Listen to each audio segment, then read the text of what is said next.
CCN news 24 के सभी दर्शकों को मेरा नमस्कार। दर्शकों, इस वक्त मेरे साथ सिमरन गुप्ता जी मौजूद है, जो कि फौजी के बेटे हैं और एक हिंदू शेर भी हैं। लगातार हिंदुत्व को बचाने की बातें करते हैं और हिंदुत्व के लिए कार्य भी करते हैं। चर्चा का विषय आज ये रहने वाला है कि कल रात को अतीक अहमद की निर्मम हत्या कर दी जाती है, और वो भी जय श्री राम के नारे लगा के।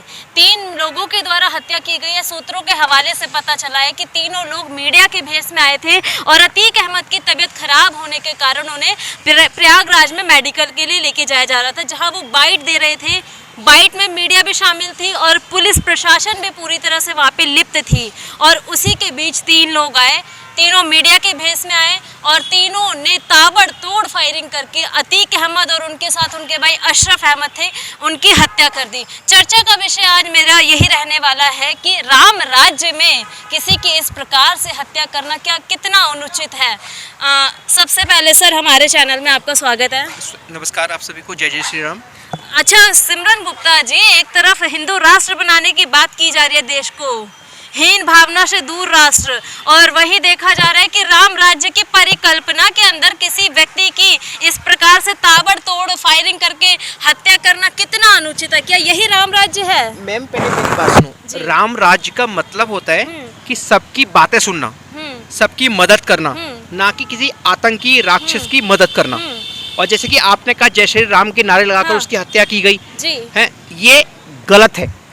जब नाराए तकदीर अल्लाह अकबर करके जिहादी मानसिकता वाले आतंकवादी लोग सरेआम हिंदू लोगों की हत्या करते हैं, सरेआम मासूमों की हत्या करते हैं, तो आप कहाँ जाती हैं? मुझे ये बताएं पहले तो। अरे तो वो भी चीजें कवर की जाती है। कन्हैया लाल को भी हमने उठाया था इसी प्रकार से, लेकिन राम राज्य में ऐसे किसी की हत्या करना। आपने ये बात गलत कही। आपने कहा राम राज्य। राम राज्य का मतलब है कि मैंने पहले कहा हर किसी की मदद करना है। पहले आप दोनों तरफ देखें, आज तक कोई भी अतीक अहमद की मदद हुई है क्या जहन्नुम में या जन्नत में भेज के? कल अतीक अहमद कोई शरीफ आदमी था नहीं। अतीक अहमद आपका रिश्तेदार तो था नहीं। लगता है मुझे आपको मुसलमानों से कुछ ज्यादा प्यार है, इसलिए हमेशा आप अतीक अहमद। मुझे इंसानियत से प्यार है, मुझे इंसानियत अतीक अहमद को भी दिखाना चाहिए थी। जब अतीक अहमद ने मासूमों की हत्या की, मासूमों की जमीनें कब्जे किया, तब इंसानियत कहाँ गई थी आपकी? आप बताएं। तब इंसानियत पूछती है। तो इसका तो पूरा केस चल रहा था ना कोर्ट में। केस चल रहा था, एक व्यक्ति का राम नाम लेके हत्या करना उचित है? आपको शायद मीडिया में आपको ये पता होगा, अतीक अहमद ने STF के कर्मचारियों को धमकी दी थी कि जिस दिन बाबा हटेंगे उस दिन तुम सबके पूरी परिवार गायब होगा। तो क्या ये इंसानियत है? एक जेल में बैठा हुआ कैदी माफिया सरेआम STF के पुलिस कर्मचारियों को धमकी दे रहा है कि जिस दिन हमारी सरकार आएगी उस दिन तुम सबके परिवार खत्म होंगे। क्या ये इंसानियत है? तो आप मुझे बताएं। वो अतीक अहमद जेल में कैद थे, उस वक्त उनके बेटे को जो एनकाउंटर करके मार दिया गया, क्या वो उचित है? क्या राम राज्य में क्या राम राज्य में उमेश पाल की उसके अतीक अहमद के बेटे ने हत्या की, क्या वो सही थी? आप मुझे बताएं। क्या मीडिया सही मानती है उसके लिए?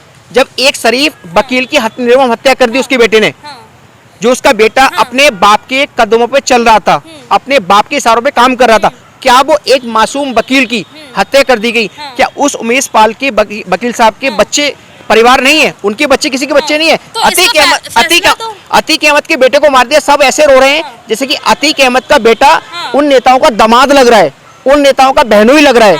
मार दिया। ऐसे मैं तो साफ कहता हूँ, अगर आपको हमदर्दी, आप हमदर्दी रखें। अतीक अहमद जैसे आतंकवादी को सरेआम बीच रोड पे लाके मारना चाहिए।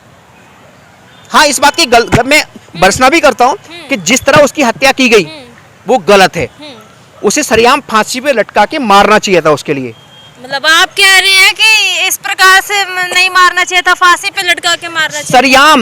मैं साफ कह रहा हूँ। हाँ, तो न्यायालय क्या करेगी यदि आप ही फैसला देने लग जाएंगे? फैसला हमें अफसोस है कि हमारा जो हमारे हिंदुस्तान का न्यायालय है वो दोगला कानून है। मुसलमानों के लिए अलग और हम हिंदुओं के लिए अलग। और आपके लिए भी कहता हूँ, आप इतना मुसलमानों को पक्ष ना लें। अगर करना है तो दोनों तरफ करें। जिस टाइम पर वो अल्लाह अकबर नाराए तकदीर करके मासूमों की हत्या करते हैं, तब आप किसी पत्रकार की बोलने की नहीं होती। मैं भी एक पत्रकार हूँ। बहुत सारे पत्रकार इनकी चमचगिरी करते हैं, इनकी दलाली करते हैं, और बहुत सारे हिंदू नेता भी ऐसे हैं जो इन आतंकवादियों के तलवे चाटते हैं। मैं उनमें से नहीं हूँ। और अतीक अहमद, अशरफ जैसे आतंकवादियों को मारा है, तो कानून के दायरे में रह के फांसी भी लटकाना चाहिए था। मैं इसकी सपोर्ट करता हूँ। और अतीक अहमद, अशरफ जैसे आतंकवादियों को कानून के दायरे में रह के मारना चाहिए। और मेरा बस चलेगा, मैं कानून के दायरे में रह के उन्हें फांसी भी चढ़वाऊंगा सरिया। अभी ओवैसी जी की प्रतिक्रिया आई है सामने कि सुप्रीम कोर्ट को स्पेशल इन्वेस्टिगेशन करनी चाहिए अतीक अहमद की हत्या के लिए। मैं कुछ हाँ, कुत्ते हैं हाँ, और कुछ बेस्याई भी हैं। मैं आपको बता दूं, माफ़ करना, एक टीएमसी की सांसद है मोया मित्रा, हाँ जी, जो एक प्रेस्टिजिएट औरत है, बेस्या है, जी, आए दिन हिंदुओं के खिलाफ, हिंदुत्व के खिलाफ बयान देती है। एक ओवैसी है जिसे मैं खुजली वाला कुत्ता कहूँगा। हाँ, एक शफीकुर रहमान बर्क है हाँ, जो सबसे बुढ़ा खुजली वाला कुत्ता है। उसे तो मैं यहाँ तक कहूँगा, इस बुढ़ापे में हड्डी टूटती है ना डॉक्टर बर्क, तो जुड़ती मुश्किल से है।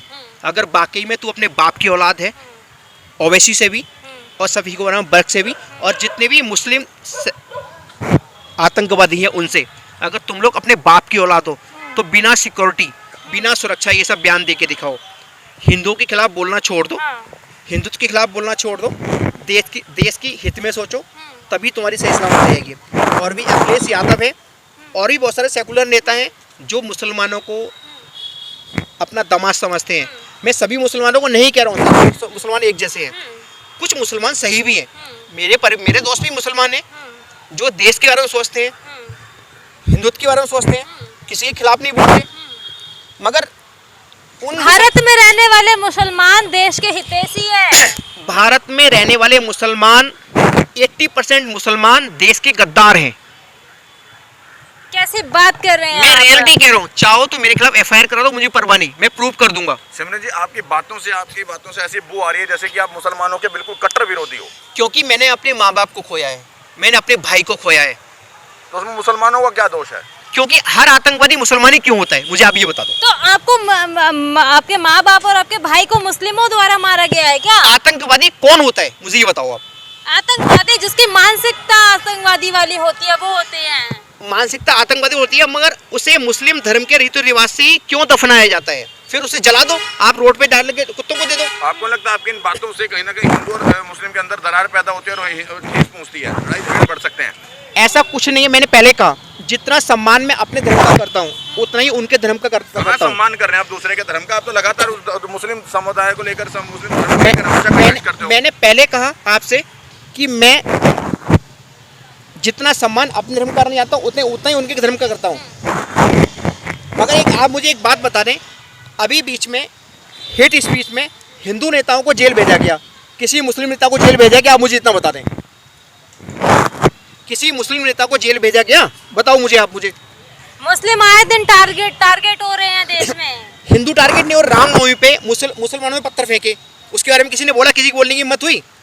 हनुमान जयंती पे जहांगीरपुरी में ही पत्थर फेंके, किसी हिंदू नेता की बोलने की हिम्मत हुई? और वैसे ही तब क्यों नहीं बोलता जब रामनवमी पे, हनुमान जयंती पे पत्थर फेंके जाते हैं, रैली पे, मंदिरों पे हमले किए जाते हैं? सुल्तानपुरी में एक हिंदू भाई की हत्या हुई, मुसलमानों ने की, तब ओवैसी कहाँ था? तब अखिलेश कहाँ थे? तब मोया मित्रा कहाँ थी? तब मायावती कहाँ थी? मुसलमान से इतना प्यार क्यों? मैं अभी भी कह रहा हूँ, सारे मुसलमान एक जैसे नहीं होते हैं। 20% मुसलमान ऐसे हैं जो अपने धर्म से ज़्यादा देश से प्यार करते हैं। एक जमुई है, उसे साफ कहा था नेशनल मीडिया पे कि देश से, कानून से ज़्यादा मैं कुरान को मानता हूँ। एक बार उससे पूछो कि देश पहले है या कुरान पहले है, वो अभी भी कहेगा कि मुझे अपना कुरान पहले है। तो ऐसे मुसलमानों को क्या क्या कहोगे, मुझे ये बताओ। चलिए, हिंदू मुस्लिम ना करते हुए अभी हम अतीक अहमद पे ही आते हैं कि अतीक अहमद की इंटरनेशनल मीडिया के सामने, पुलिस प्रशासन के सामने, जहां पुलिस प्रशासन ठोस रूप से मजबूत ही थी और वो अपना मेडिकल कराने प्रयागराज जा रहे थे, उस बीच उनकी हत्या कर दी जाती है। इतनी ताबड़तोड़ फायरिंग हुई, 30 सेकंड तक लगातार वो फायरिंग होती है और अशरफ अहमद और अतीक अहमद की वहीं पे दम टूट जाता है और वो वहीं मर जाते हैं। अब ये सवाल उठता है कि क्या यही राम राज्य की परिकल्पना है कि किसी व्यक्ति को किसी व्यक्ति को मैं एक्सेप्ट करती हूँ कि वो एक माफिया था, उसने काफ़ी लोगों को साथ बुरा किया था, उमेश पाल की हत्या की थी, विधायक जी की भी हत्या की थी, तो ये सारा केस कोर्ट में चल रहा था और उसका फैसला भी आ ही चुका था। तो इसके बाद उसकी हत्या करना, वो भी सरेआम, कितना उचित है? क्या यही राम राज्य की परिकल्पना है कि राम का नाम लेके किसी की हत्या कर दी जाए? आपको अतीक अहमद के ऊपर ये जो हत्या हुई है ये उचित लगती है, अनुचित लगती है? कमेंट बॉक्स में ज़रूर अपनी राय रखिएगा और इस वीडियो को ज़्यादा से ज़्यादा शेयर करिएगा। धन्यवाद।